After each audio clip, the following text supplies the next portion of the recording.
The AFC, there are 2 spots remaining. One in the AFC North. That's going to be the Pittsburgh Steelers more than likely.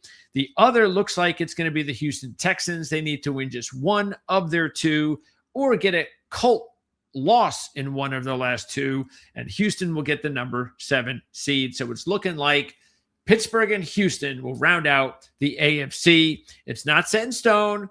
The Colts still have a legitimate chance. Of course, they need a little bit of help, but if really more than anything, what the Colts need is beat Jacksonville, have Houston lose to the Chargers, and the Colts will play Houston next week for the final playoff spot in the AFC. As far as the bye in the AFC, Denver needs 2 wins. If they get it, they've got the number 1 seed locked up. If they lose to the Chargers, then New England can win their final 2 games and they get the number 1 seed. If Denver and New England lose, that opens the door for Jacksonville. They get 2 wins. They get the number 1 seed.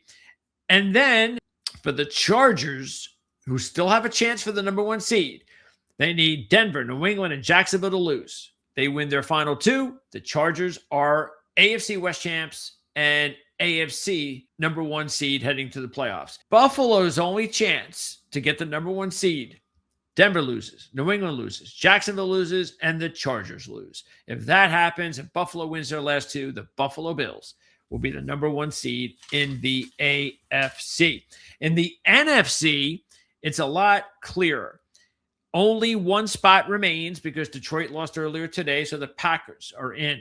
So that leaves 1 spot for the NFC South. Tampa Bay, Carolina.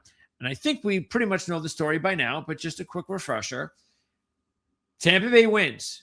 If they beat the Miami Dolphins, it does not matter what Carolina does in their game against Seattle. If Tampa Bay takes care of business against the Miami Dolphins, Tampa Bay, Carolina, next week, winner wins the NFC South.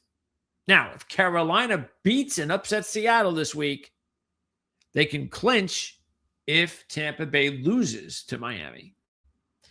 As far as the number 1 seed, that is the Seattle Seahawks if they win their final 2 games. If Seattle loses one of those games, let's say they lose this week to Carolina, then the San Francisco-Chicago winner will get the number 1 seed if they win their final game next week. The Rams also have a shot. They need Seattle to lose to Carolina. They win their final 2 games.